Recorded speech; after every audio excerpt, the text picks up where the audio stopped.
Hello guys, ഇന്ന് നമ്മൾ മീനങ്ങാടി സെഞ്ച്വറിയിലേക്ക് വന്നിരിക്കുകയാണ് കുറച്ച് സാധനങ്ങൾ വാങ്ങാൻ. നമ്മൾ മെയിനായിട്ട് ഫോക്കസ് ചെയ്ത് വന്നിരിക്കുന്നത് കുറച്ച് പോട്ട് വാങ്ങാൻ വേണ്ടിയിട്ടാണ്. അപ്പോൾ ഇവിടെ അക്വേറിയത്തിലിടുന്ന കുറേ കല്ലുകൾ, നല്ല കളർഫുൾ കല്ലുകളും അല്ലാത്ത കല്ലുകളും പല പല ഡിസൈനുള്ള കല്ലുകളൊക്കെ ഉണ്ട്. കാണുമ്പോൾ തന്നെ കൊതിയാവും വാങ്ങാൻ വേണ്ടിയിട്ട്. പക്ഷേ ഞങ്ങളത് വാങ്ങിയില്ല കേട്ടോ. പിന്നെ ഈ പ്ലാന്റ്സൊക്കെ ഇതൊക്കെ ഒറിജിനലല്ല, പ്ലാസ്റ്റിക്കിൻ്റെയാണ്. പക്ഷെ അത് ഒറിജിനാലിറ്റി ഫീൽ ചെയ്യുമോ നമുക്ക് കാണുമ്പോൾ തന്നെ. സത്യം പറഞ്ഞാൽ പ്രതിക്ക് നമ്മൾ ചെടിച്ചട്ടി വാങ്ങാൻ വേണ്ടിയിട്ടാണ് വന്നത്. എനിക്ക് വേണ്ടിയിട്ടൊന്നുമല്ല. എനിക്ക് ഇഷ്ടമല്ല പൊതുവേ ഈ ചെടി നോക്കുന്നതും, ചെടി ലവറല്ല ഞാൻ. എന്താണെന്ന് ചോദിച്ചാൽ എനിക്ക് മടിയാണ്. മടി കൊണ്ട് മാത്രമാണ് ഗൈസ്, വേറെ ഒന്നുമല്ല. പക്ഷേ പ്രതി വാങ്ങുന്ന കണ്ടപ്പോൾ എനിക്കും ഒരു ടെൻഡൻസി വന്നു. അങ്ങനെ ഞാനും 4 പോട്ട് വാങ്ങിയിട്ടുണ്ട്. പോട്ട് മാത്രമല്ല, ഞാൻ പിന്നെ ഒരു ബോട്ടിൽ വാങ്ങി.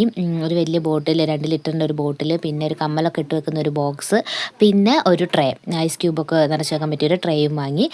പ്രതി കുറേ നല്ല പോട്ടുകൾ, വലിയ വലിയ പോട്ടുകളൊക്കെ വാങ്ങിയിട്ടുണ്ട്. അപ്പോൾ അതൊക്കെ കൊണ്ട് നമ്മൾ പ്രതിയുടെ വീട്ടിലേക്ക് നേരെ പോവുകയാണ്.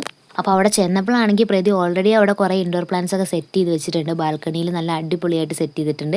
എനിക്ക് ഭയങ്കര ഇഷ്ടപ്പെട്ടു കേട്ടോ. നല്ല വൃത്തിക്ക് നീറ്റായിട്ട് അറേഞ്ച് ചെയ്തിട്ടുണ്ട്. പിന്നെ അക്വേറിയം ഒക്കെ അവിടെ സെറ്റാക്കി വരുന്നേ ഉള്ളൂ. ഫിഷിനെ വാങ്ങണം എന്നൊക്കെ പറയുന്നത്. അതാണ് ദച്ചൂട്ടൻ കേട്ടോ, പ്രതിയുടെ കുട്ടിയാണ്. ദച്ചൂട്ടൻ ഭയങ്കര കമ്പനിയാണ്, എന്നോടൊക്കെ ഭയങ്കര സെറ്റ് കമ്പനിയാണ്. അപ്പോൾ ഞങ്ങൾ അവിടെ കുറച്ച് നേരം ഇങ്ങനെ ഇരുന്നു, ഊഞ്ഞാലൊക്കെ ആടി കുറച്ച് നേരം റെസ്റ്റൊക്കെ എടുത്ത് കഴിഞ്ഞിട്ട് പിന്നെ ഞങ്ങൾ നേരെ പ്ലാന്റ് വാങ്ങാൻ വേണ്ടിയിട്ട് പോയി.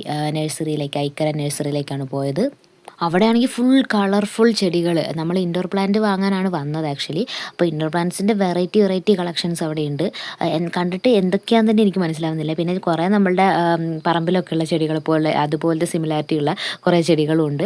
അപ്പോൾ അവിടുന്ന് പ്രതി ഒരു 4-5 ചെടികൾ വാങ്ങി. ഒടുക്കത്തെ വിലയാണ്. ചെടികൾ വാങ്ങുന്നവർ ഭയങ്കര റിച്ചാണ് ഗൈസ് ശരിക്കും. എന്ന് വെച്ചാൽ അതിരി പ്രൈസാണ് ഇതിൻ്റെയൊക്കെ. കുറേ നേരം ഞങ്ങൾ ഇതൊക്കെ ചുറ്റി നടന്നു. എന്താ വെച്ചാൽ ഏത് പ്ലാന്റാണ് വാങ്ങുക എന്നുള്ളത് അറിയാണ്ട് അങ്ങോട്ടും ഇങ്ങോട്ടും ഒക്കെ ചുറ്റി നടന്നു. പിന്നെ ഇത് എന്തൊക്കെയോ ഉണ്ട്. എനിക്കിതൊക്കെ വാങ്ങാൻ തുടങ്ങി. ഇതൊക്കെ പ്ലാസ്റ്റിക് പോലെ ഇല്ലേ, പക്ഷേ അത് പ്ലാസ്റ്റിക് അല്ല, അത് ഒറിജിനൽ സാധനമാണ്. പിന്നെ ആ നഴ്സറി എന്ന് പറഞ്ഞാൽ ഭയങ്കര വലിയ നഴ്സറിയാണ്. ഇതിന് മുന്നേ ഞങ്ങളൊരു നഴ്സറിയിൽ കയറി. അത് പറഞ്ഞാൽ കുറച്ച് പ്ലാന്റ്സ് മാത്രമേ ഉണ്ടായിരുന്നുള്ളൂ, വലിയ കളക്ഷനൊന്നും ഉണ്ടായിരുന്നില്ല. അപ്പോൾ ഇവിടെ വന്നപ്പോഴാണെങ്കിൽ ഒടുക്കത്തെ കളക്ഷൻ, ഏതെടുക്കും എന്നുള്ളത് നമുക്ക് ഭയങ്കര കൺഫ്യൂഷൻ അടിച്ചിരിക്കുമായിരുന്നു. ലാസ്റ്റ് നമ്മൾ കുറച്ച് പ്ലാന്റ്സൊക്കെ വാങ്ങി. വൈകിയായിരുന്നു അപ്പോഴത്തേനും പോവാം. അത് കഴിഞ്ഞിട്ട് നമ്മൾ നേരെ വീട്ടിലേക്ക് പോയി. അപ്പോൾ എന്താ ഇവിടെ ഇത്രയുള്ളൂ ഗായ്സ്. Tata, bye bye.